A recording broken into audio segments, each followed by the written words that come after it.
కాదు, అవాస్తవం. ఇది కొట్టి పడేయాలి. మీ హాస్పిటల్ మీరు కరెక్ట్ చెప్పండి సార్. అంటే ఫేక్, అంటే మీ పేరు వాడుకొని ఫేక్ డబ్బులు సంపాదిస్తున్నారు.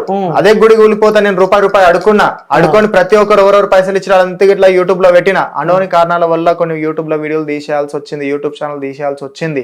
కావాలని చెప్పేసి మంచిగా చేస్తుంటే ప్రజలకు కొందరు వేరేటోళ్ళు మా దాంట్లో ఉండేటోళ్ళు ఆపోజిట్ వచ్చి కొన్ని వేయడం జరిగింది. ప్రజలకు తెలుసు నేనంటే ఏందో. నా గురించి 100 మంది జ్యోతిషం చెప్పుడు అది ఎప్పుడు అంటే నేను వీడియోలు కూడా తీసి పెట్టిన, నేను కంప్లైంట్ కూడా ఇచ్చిన. నేను ఇంత క్లియర్ కట్ చెప్పినాక కూడా నన్నే ఈయననే తీసుకుంటుంటే నేను ఏం చేయాలి చెప్పండి. అక్కడ జరిగింది ఉల్టా జరిగింది. జనాలు ఏమనుకుంటున్నారు, మీరు అనుకుంటున్నారు నేను తీసుకున్నా అనుకుంటున్నారు. దీనికి రోమర్స్ ఇంక ఇవి. ఇప్పుడు మీరు అన్నట్టు పండుగ చేసేది ఇప్పుడు నన్ను బాధ పెడితే ఇక నేను నెక్స్ట్ టైం ఎల్లమ్మ తల్లి పండుగ చేయడానికి నేను వస్తానా? అమ్మవారిని నిందించడం ఎంత వరకు కరెక్ట్ అని నేను అంటున్నా. ఈ రోజు నన్ను బాధ పెట్టి అంటున్నారు, రేపటి నాడు ఎల్లమ్మ తల్లి పట్నాలు వేస్తానా, అమ్మవారిని కూర్చోబెడతానా, అమ్మవారి గురించి చెప్తానా? అంటే ఇప్పుడు నన్ను ఇక్కడ బ్యాడ్ చేద్దామనే కదా. అంటే బ్యాడ్ చేస్తే ఇలా ఇక్కడ ఇది చెప్తే ఈ కంటెంట్ వల్ల అవతల వాళ్ళకు అరే మార్కెట్ లో మా పేరు నడవదు, మాకు వచ్చేటివన్నీ ఈనుకోతాయి అని చెప్పేసి అట్లా అనుకునే కదా వీళ్ళు చేస్తారు. అంటే అంత బాధపడుతున్నారు. ఆ ఎమోషన్ నాకు కనిపిస్తుంది, ఎందుకంటే అంత దేవుడిని నమ్మినారు కాబట్టి ఆ ఎమోషన్ నాకు కనిపిస్తుంది. మరి అదే దేవుని పేరు ఫస్ట్ అడిగిన క్వశ్చన్ ఇది, అదే దేవుని పేరు పెట్టి పైసలు సంపాదిస్తున్నారు అని చెప్పి అడిగిన క్వశ్చన్ ఉందా? ఎందుకోసం అడిగినా కూడా నేను చెప్తున్నా. లైక్ నిన్న మొన్న దాకా సౌందర్య అని చెప్పి ఒక అమ్మాయి దేవుడు వస్తుందని చెప్పి కూడా చూసాము. సో దానికన్నా ముందు సంజు అని చెప్పి ఒక అమ్మాయి చూసాం. వాళ్ళందరికీ మీరు ఒక ఇన్స్పిరేషన్ అంట కదా, వాళ్ళందరికీ మీరు ఒక గురువు అంట కదా. మరి ఒకటి చెప్తా స్వామి, అమ్మవారి గురించి మనము ఒక విధంగా నేను చెప్పుకుంటూ వచ్చిన. ఇన్స్టాలల్లా నాకు కూడా ఒక యూట్యూబ్ ఉంది, నాకు కూడా ఒక ఇన్స్టా ఉంది, ఒక ప్లాట్ఫామ్. ఇది అనేది ఒక ప్లాట్ఫామ్. ఇది దీంట్లో నేను అనేది కనిపించడం వల్ల అరే నేను ఆదర్శంగా తీసుకుంటే నేను మంచిగా అయితేనేమో. ఇప్పుడు వాళ్ళ వ్యక్తిగతంగా ప్రాబ్లమ్స్ ఏమున్నాయో వాళ్ళ ఇష్టం, వాళ్ళని ఏమి కూడా మనం అననిక్కలేదు. నేను ఆదర్శంగా తీసుకుంటే బాగుంటుందేమో. నేను చెప్పే వీడియోలు మీరు ఒకసారి ఫాలో అయ్యి చూడండి. నేను చెప్పే దాంట్లో జెన్యున్గా ఉందా లేకుంటే సొసైటీకి ఆపోజిట్ ఉందా మీరు మాట్లాడండి. సో అక్కడ వాళ్ళు నన్ను ఆదర్శంగా తీసుకుని ఉండొచ్చు మేబీ, కాకపోతే వాళ్ళు ఎవరు ఏందనేది తెలియదు. తీసుకొని అరే ఈయన ఫాలో అవుతే మనం కూడా అట్లా అవుతామేమో అనుకోవచ్చు. ఎందుకంటే ఒక ఇన్స్పిరేషన్ గా తీసుకోవడంలో తప్పు లేదు. అది ఒక ఇన్స్పిరేషన్ గా తీసుకొని తను ఈయన లెక్క కావడం ఆయన లెక్క కావడం అనేది వాళ్ళు ఎందుకు అనుకున్నారో మరి నాకు తెలియదు. వాళ్ళ వ్యక్తిగత విషయాలకు సంబంధించింది వాళ్ళు. సో అట్లా తీసుకొని నా పేరు ఇట్లా తీసుకురావడం కరెక్ట్ కాదు. వాళ్ళు ఒక మార్కెట్ లో ఒక మనిషి ఉన్నాడు, ఆయన ఇన్స్పిరేషన్ తీసుకుందాం అనుకున్నారా, లేకపోతే ఆమె కాకపోతే గురువు అనేది ఏం లేదు. గురువు అనేది ఒకటి గుర్తు పెట్టుకోరు స్వామి. ఇక్కడ గురువు అంటే ఎవరు స్వామి? తల్లిదండ్రులను ఎవరినని పిలుస్తాం మనం? ఒక మాట, తల్లిదండ్రులను ఎవరినని పిలుస్తాం? అమ్మా నాన్న ఎవరిని పిలుస్తారు మీరు? మా అమ్మని మా నాన్నని, మిమ్మల్ని కన్నవాళ్ళని. గురువు అంటే ఎవరు? చదువు చెప్పేవాడు, లేకుంటే విద్యని మన జ్ఞానం బోధించేట ఆయన గురువు. గురువు కావాలంటే ఏముంటది ప్రాసెస్? అసలు గురువు అనేటోళ్ళు ఎవరు? గురువు కావాలంటే ప్రాసెస్ ఏంది? ఇప్పుడు మీరు అన్నారు ఎవరైతే సమ్ పేర్లు చెప్పో వాళ్ళ గురువు మీరేనా అని. వాళ్ళెవరో కూడా నాకు తెలియదు. మీరు చెప్పడం వల్లనే వీడియోలు చూడడం జరిగింది. అప్పటిదాకా నా దగ్గరికి వచ్చేదాకా కూడా నాకు తెలియదు. ఇక్కడ గురువు అంటే గుర్తుపెట్టుకోవాల్సిన విషయము, ఎవరైతే గురుస్థానంలో ఉంటారో ఆ గురువు మా యొక్క కల్చర్ తగ్గట్టు, ఈ యొక్క మన కల్చర్ తగ్గట్టు పట్నాలేసి పూజలు చేసి, ఒగ్గు పూజారులు కానీ, భైండ్ల వాళ్ళు కానీ, పంబాల వాళ్ళు కానీ, వాళ్ళ సంస్థాన వాళ్ళ యొక్క ఆధీనంలో ఈ యొక్క గురువు అంటే లింగంకాయ తీసుకొని ఆమెకు లింగంకాయ పటం ముందల లింగంకాయ కడితేనే గురువు. ఎవరో తగ్గ ఇన్స్పిరేషన్ గా తీసుకొని ఈయన నా గురువు ఈయన అదే అంటే గాళ్ళ మెడలు కడితే అది కరెక్ట్ కాదు. గాళ్ళ దీపం పెట్టి దేవుడు అనువేదిక్కు అంటే అది కరెక్ట్ కాదు. సో ఇక్కడ ఇది అంతే ఏం చెప్తున్నా అంటే గురువు అంటే లింగంకాయ కడితేనే గురువు. పట్నాలు వేస్తేనే గురువు అవుతారు. పట్నాలు అయ్యేందు లింగంకాయ గట్టని ఆదర్శంగా తగన గురువు అవుతున్నారు, ఈయన ఇది అవుతున్నారు అంటే దానికి మనం ఏం చెప్పాలి? వాళ్ళెవరో మీకు తెలియదు, వాళ్ళెవరో ఇన్స్టాగ్రామ్ లో చూసిన తర్వాతనే మీకు వాళ్ళెవరో తెలుసు అని చెప్పి చెప్పాలి. సరే, ఆ వ్యక్తులు మీకు గురువు అని చెప్పినాక ఏదైతే ఒక అమ్మొచ్చే గురువు వీళ్ళు అని చెప్పి మీ పేరు ఇంకొక పేరు చెప్పడం మనం చూసాము. అప్పుడు ఎందుకు మీరు బయటకు వచ్చి నేను కాదు అది, సో వాళ్ళ గురువే నేను కాదని చెప్పి ఆలోచన ఎందుకు చెప్పలేదు? ఎందుకంటే స్వామి ఇప్పుడు నేను సొసైటీకి దూరంగా ఉన్నా పట్టించుకోదనే ఒక కారణంతో నేను ఉండుండే.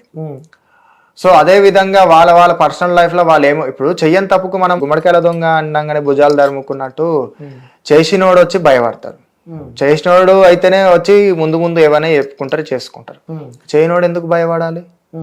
చేయని దానికి మనం కాని దానికి మనం ఎందుకు నిరూపించుకోవాలి? ఈ రోజు మన దగ్గర దాకా వచ్చింది కాబట్టి ఈ రోజు వచ్చి నేను మీకు చెప్తున్నా, అది నిజమా కాదా, ఒకరి నుంచి ఒకరికి వస్తున్నది కాబట్టి అది ఏమైతుంది, వాస్తవమైంది అవాస్తవమైంది అని చెప్పడానికి నేను వచ్చిన ఇక్కడ. సో అక్కడ పేరు చెప్పింది అది చెప్పింది అంటే నేను ఇన్స్టాలలో యూట్యూబ్లలో కనిపించడం వల్ల ఇట్లా తను అది చెప్పడం ఏమో గానీ నేను మాత్రం అక్కడ ఎక్కడ వరకు గురువు కాలేదు. గురువు అంటే లింగంకాయ కడితేనే గురువు. ఎలాంటి సంబంధం లేదు. వాళ్ళు మేము ఒకటి కాదు. ఓకే. సో దాని తర్వాత ఇంకో ఇష్యూ తెరపైకి వచ్చింది మీది. సో శివశక్తులకు మధ్యలో మీ మధ్యలో ఏదో ఇష్యూ అయినట్టు, మిమ్మల్ని బాగా కొట్టారంటూ, సో మీరు వాళ్ళతో మిస్బిహేవ్ చేసినట్టు, సో వాళ్ళని నూకినట్టు, సో ఇవన్నీ మాకు వస్తున్నాయి వార్తలు. ఒకటి గుర్తుపెట్టుకోరు ఇక్కడ ఇట్లా ఒక వర్గానికి సంబంధించిన వాళ్ళు ఉన్నారు అంటే ఆ వర్గంలో ఆపోజిట్ వాళ్ళు కూడా ఉంటారు. శివశక్తి అంటే నాకు చాలా రెస్పెక్ట్.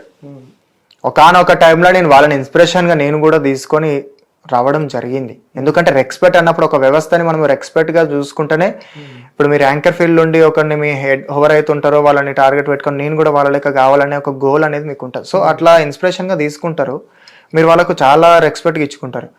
సో ఇక శివశక్తి అనేది ఇట్లా ఒక శివశక్తికి చాలా రెస్పెక్ట్. అక్కడ ఈ యొక్క సౌందర్య అనే అమ్మాయి విషయంలో గొడవలు వచ్చి నేను స్పందించకపోవడం వల్ల మీరు ఇట్లుండి కూడా మీరు స్పందిస్తలేరు అనే విషయాలల్లా మాకు మనస్పర్ధలు రావచ్చేమో, కానీ మాకు ఒక సమూహం, మా సమూహంలో మేమందరం కలిసిమెలిసిగానే ఉంటాం. ఈరోజు మాకేదైనా ఆపద వచ్చినా వాళ్ళకి వస్తారు, వాళ్ళకేమైనా ఆపద వచ్చినా మేము ఉంటాం.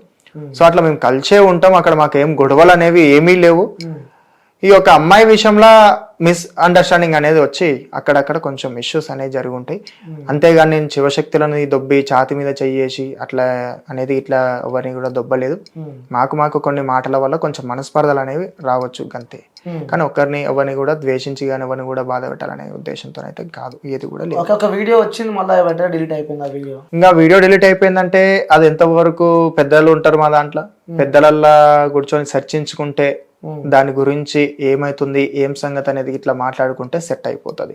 సో ఇది మీడియా ముందరికి రావద్దు అనుకున్నారేమో, అది దాని గురించి వద్దు అని చెప్పేసి ఇట్లా ఆలోచన చేశారు. ఎందుకంటే ఒక వర్గానికి ఒక శివశక్తి అనంగా ఒక శివశక్తి విలువ తీసేస్తే అది కరెక్ట్ కాదు. సో అది మనం అండర్స్టాండింగ్ చేసుకొని మాట్లాడుకుంటే అది సెట్ అయిపోతుంది. మాకు అండర్స్టాండింగ్ ఉంది, మేము మాట్లాడుకుంటాం, అది సెట్ చేసుకుంటాం. ఏంది అంటే ఇలాంటి వీడియోస్ ఇప్పుడు సో ఎంతో నిజాయితీగా శివశక్తులు ఉంటారు, వారు దైవంగా మనం భావిస్తూ ఉంటాం. పాపం వాళ్ళు ఇంటికి వస్తే ఒక దేవత వచ్చినట్టు అనుకుంటాం మనం. సో బోనం పెడతారు, నిజంగానే దేవత ఎత్తిందని చెప్పి అనుకునే ఆ రోజుల్లో మనం ఉన్నాం. ఎందుకంటే దేవుళ్ళని బాగా నమ్ముతారు ఈ సమాజం కానీ, మేము కానీ దైవంగా కొలుస్తాం. సో అలాంటి శివశక్తుల పైన ఇలా చేయడం వల్ల నిజంగా మీకేమనిపిస్తుంది? ఎందుకంటే మీరు కూడా శివశక్తి కాబట్టి, సో మీకేమనిపిస్తుంది? శివయ్య భక్తులు కాబట్టి మనసులో బాధ అనిపించిందా? ఒకటి ఏం చెప్తున్నా స్వామి, మన వల్ల ఎవరైనా బాధపడితే వాళ్ళకు మనము తప్పు సారీ క్షమించానని చెప్పుకోవడంలో తప్పు లేదు. కానీ ఇక్కడ మాకు ఒక అండర్స్టాండింగ్ ఉంది, మాకు మేము ఒకటి మాట్లాడుకుంటాం. ఈ యొక్క వర్గానికి సంబంధించి నేను రియాక్ట్ కాకపోవడం వల్లనో వాళ్ళు కోపం అయి ఉంటారేమో, కానీ ఇక్కడ ఒకరు తప్పు చూపించాలి, ఇక్కడ ఒప్పు చూపించాలి, లేకుంటే ఒకరు ఫేమ్ ఉన్నారో ఆ ఫేమ్ తీసేయాలని ఎవరు కూడా అనుకోరు. అక్కడ తప్పులు అనేవి సహజం అవుతుంటాయి. ఇక అది మాకు అనేవి ఉంటాయి, డిస్కషన్ చేసుకొని మేము అది సరి చేసుకుంటాం. దాంట్లో అనేది ఇట్లా ఏమీ లేదు. సో ఇట్లా రావడం కూడా ఇది బాధాకరమైన విషయమే.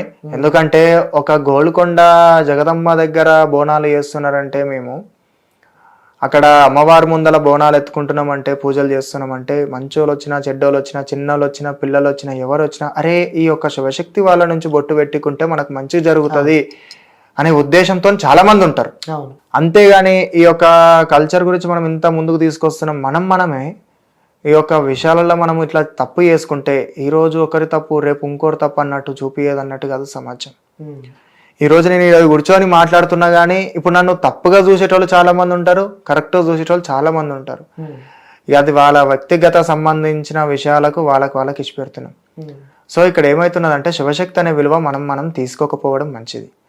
మన యొక్క విలువ ఉన్నది, మన యొక్క సాంప్రదాయం ఉన్నది, మన యొక్క కట్టుబాటలు అనేవి ఉన్నాయి, నియమాలు ఉన్నాయి, పెద్దలు ఉన్నారు, సమక్షం ఉన్నది. అక్కడ మాట్లాడుకొని చర్చించుకుంటే బాగుంటదని నేను అనుకుంటున్నాను. ఓకే. సో ఇంకోటి చాలా మంది మిమ్మల్ని ఫేక్ అనుకున్న వాళ్ళకి మీరేం చెప్తారు? వాళ్ళకి గుర్తుపెట్టుకోరి స్వామి, జనరల్ గా మనం ఇక్కడ మాట్లాడుకున్న విషయం కాడికి వస్తే అమ్మవారితోని ఆటలాడొద్దు. 100%. ఈ రోజు నేను మీ దగ్గరకు వచ్చి చెప్తున్నా అమ్మవారే నాతో ఇట్లా మాట్లాడిస్తుందేమో, అరే రేపటి నాడు ఇంకో ఆటంకం అనేది ఒకరి నుంచి ఇట్లా వస్తే వాళ్ళ నుంచి ఏ ఆటంకాలు రాకుండా అని చెప్పేసి ఇట్లా మాట్లాడిస్తుందేమో, అందుకే ఈరోజు మీ ముందర వచ్చి కూర్చోబెట్టి మాట్లాడిస్తుందేమో. సో ఇక్కడ గుర్తుపెట్టుకోవాల్సిన విషయం ఏంటంటే, నన్ను ఎవరైతే అట్లా అంటున్నారో నాకు వచ్చేది శివయ్య, అమ్మవారు కాదు. చాలా మంది కూడా అమ్మవారు అనుకుంటున్నారు. నేను అమ్మవారి గురించి అక్కడ గొప్పగా ప్రచారం చేసిన, అమ్మవారి గురించి గొప్పగా చెప్పడం జరిగింది. అది మీరు తీసుకోండి, అది మీరు అర్థం చేసుకోండి అని చెప్పిన అక్కడ ఇట్లా. సో ఇక్కడ ఏం చెప్తున్నా అంటే నన్ను ఎవరైతే ఫేక్ అంటున్నారో, ఎవరైతే ఇది అంటున్నారో, భగవంతుడు ఎవరి సత్యం వాళ్ళకే ఉంటది. ఇక్కడ సత్యం అంటే భగవంతుని నిఘ, భగవంతుని నీడ, భగవంతుని మాయ. ఇప్పుడు నేను ఎన్ని పండుగలు చేసుకుంటూ వచ్చిన, ఎన్ని దేవుళ్ళని చూపించుకుంటూ వచ్చిన, అక్కడ మీకు తప్పు కనిపిస్తే తప్పు చూడండి, కరెక్ట్ కనిపిస్తే కరెక్ట్ చెప్పండి. తప్పే జరిగింది అంటారు, మీరు చేసిన పూజలు అన్ని తప్పు జరిగినాయి అని చెప్పి అంటున్నారు. మరి తప్పు జరిగితే దాన్ని సరి చేసుకొని ఇంకా ముందుకు తీసుకొద్దాం. కానీ నన్ను తప్పు అని అంటే మాత్రం అది ఎంతవరకు కరెక్ట్ కాదు. ఎందుకంటే జగత్మాత ఇట్లా ఎప్పుడైనా సరే అమ్మవారు అఖిలాండ కోటి బ్రహ్మాండ నాయకిని జగత్మాతతోని ఆటలాడినాడు, ఎవరు ముందరికి వాళ్ళలేదు. కావాలని ఇప్పుడు ఒక వర్గంలో ఉండేటోళ్ళకు ఇంకో వర్గం వాళ్ళు నచ్చరు. ఇప్పుడు మీ యాంకర్స్ లో మీతో పెద్దోళ్ళు ఉంటారు, చిన్నోళ్ళు ఉంటారు.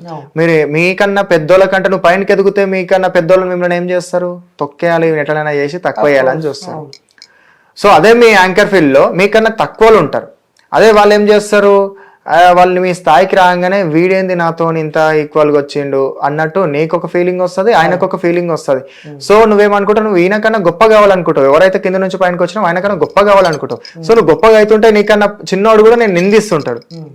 ఇక్కడ నిందించగానే మీరు తప్పు అయిపోతున్నారా? మీ యొక్క ఫీల్డ్ లోనే మీకే ఒక శత్రువులు ఇంతమంది ఉన్నప్పుడు మా యొక్క ఫీల్డ్ లో మాకు కూడా కొందరు వడనోళ్ళు కూడా ఉంటారు కదా. అక్కడ వాళ్ళని తప్పు చేసి చూపిస్తే వీడు తప్పుగా కనిపిస్తారని ఆలోచనతో ఉంటారు కదా. సో అక్కడ తప్పు చేసి చూపించాలి, వీళ్ళు తప్పుగా చూపించాలని అపోహతోనే వీళ్ళు ఎంత చేయడం జరుగుతుందేమో కానీ